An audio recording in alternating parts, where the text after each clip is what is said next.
Você crê em Jesus há anos, vai à igreja, tenta orar, lê a Bíblia de vez em quando. E mesmo assim acorda numa segunda-feira com aquela sensação estranha de que Deus está longe, que você ainda não é suficiente, que a culpa não foi embora de verdade, ela só ficou quieta por um tempo. E no fundo da sua cabeça aparece uma pergunta que você tem vergonha de fazer em voz alta. Se eu já fui salvo, por que ainda me sinto assim? E se o problema não for a sua fé? E se o problema for a versão de salvação que te ensinaram? Porque quando salvação vira só escapar do inferno no fim, o evangelho até continua existindo no discurso, mas na prática ele vai ficando distante da vida real. Ele serve para o último dia, mas parece pequeno demais para a segunda-feira. Nesse vídeo, Bento vai mostrar o que a palavra do Novo Testamento revela sobre salvação. Por que a versão incompleta produz exatamente essa culpa e essa distância que você sente? E o que muda na sua vida quando você entende o evangelho inteiro? Porque talvez esse seja exatamente o problema de muita gente. Crê em Jesus, mas vive como se a grande utilidade da cruz estivesse guardada para o futuro. Como se o presente fosse só um corredor apertado que você atravessa carregando culpa, medo, cansaço e confusão, tentando não desabar até chegar o dia em que finalmente tudo vai se resolver. A fé vira isso, resistir agora e esperar depois. E essa versão de fé tem um peso específico que quem já viveu reconhece na hora. É o peso de nunca saber se você está fazendo o suficiente, de acordar já em dívida, de sentir que a distância entre você e Deus depende do quanto você conseguiu se manter em pé na semana passada. É uma fé que funciona mais como sobrevivência do que como relacionamento, mais como corredor do que como casa. Mas você já parou para se perguntar, Jesus alguma vez apresentou salvação desse jeito? E é aqui que a Bíblia diz algo que vai mudar o peso de tudo que você sentiu até agora. Quando o Novo Testamento fala de salvar, muitas vezes aparece a palavra grega sozo, e eu não estou trazendo isso para soar técnico, estou trazendo porque isso abre a cena. Porque na nossa cabeça, salvar costuma significar uma coisa estreita, não ser condenado no futuro, mas no uso bíblico a ideia é maior, envolve livramento, preservação, restauração. Não no sentido de que toda a dor desaparece de uma vez, como se o evangelho fosse anestesia espiritual, mas no sentido de que Cristo não veio apenas mudar o seu destino depois da morte. Ele veio começar a resgatar você do estrago que o pecado já fez agora. E é aqui que muita leitura rasa desaba, porque o seu problema nunca foi só para onde você iria no fim. O seu problema também é o que o pecado já fez em você antes do fim. O pecado não produz só condenação futura. Ele produz culpa agora, distância de Deus agora, desordem interior agora, uma vida quebrada por dentro, tentando parecer controlada por fora. E Cristo veio para isso também, para o agora, para a segunda-feira.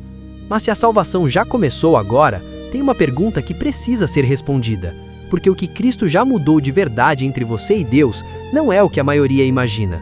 E isso vai confrontar diretamente a lógica religiosa que você provavelmente carrega, sem perceber.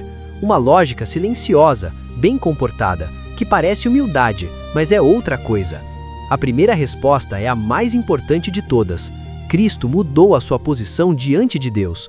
Porque o centro do Evangelho não é Deus te ajudar a se sentir melhor sobre si mesmo. O centro do Evangelho é Deus reconciliar pecadores consigo, por meio de Cristo. É por isso que Paulo diz em Romanos 5 que, justificados pela fé, nós temos paz com Deus. E repara no peso dessa frase, paz com Deus. Não é só uma sensação melhor, não é só um alívio subjetivo, é uma mudança real no relacionamento.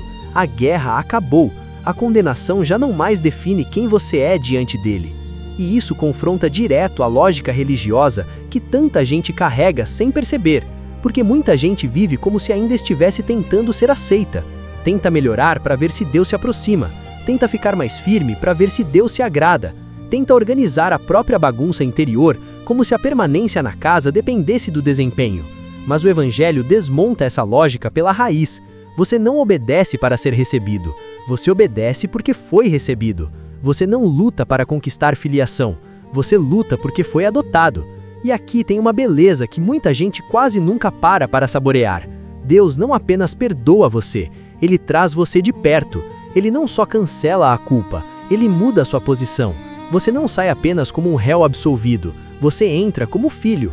E filho não vive diante do pai como funcionário em teste. Filho vive na casa. Filho amadurece sim. Filho é corrigido sim. Filho passa por disciplina sim. Mas filho não acorda todo dia tentando adivinhar se ainda pertence. Agora, isso precisa ser dito com equilíbrio, porque aqui mora outro erro. Salvação presente não significa ausência imediata de tristeza, ansiedade, cansaço ou luta interior. O Evangelho não é anestesia. A obra de Cristo é real, mas ela acontece em processo. Por isso a Bíblia fala de renovação da mente, perseverança, mortificação do pecado, crescimento. A salvação já chegou, mas seus efeitos ainda estão se desdobrando na sua vida. Essa distinção protege você de dois extremos. Um é transformar o Evangelho num bilhete frio para o futuro. O outro é transformar o Evangelho numa promessa falsa de alívio instantâneo no presente. A Bíblia não entrega nenhum desses extremos. Ela entrega algo melhor. Em Cristo, sua culpa foi tratada, sua condenação foi removida, sua relação com Deus foi restaurada, o Espírito foi derramado sobre você e a transformação começou. Ainda incompleta, ainda em guerra, mas começou de verdade. Então me diz uma coisa, qual das duas versões de salvação você tem vivido? A que guarda tudo para o final ou a que já invadiu o seu agora? Porque a resposta para essa pergunta explica muita coisa sobre o peso que você tem carregado até aqui e sobre por que uma fé que deveria ser descanso ainda parece tanto esforço.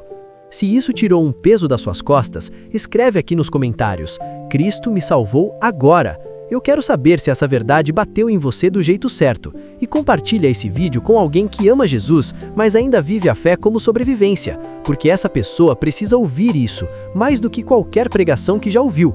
Se inscreve no canal Teologia da Vida Real e ativa as notificações, porque aqui a gente continua quebrando as versões pequenas do Evangelho e voltando ao que a Bíblia realmente diz. Eu sou Bento e te vejo no próximo vídeo.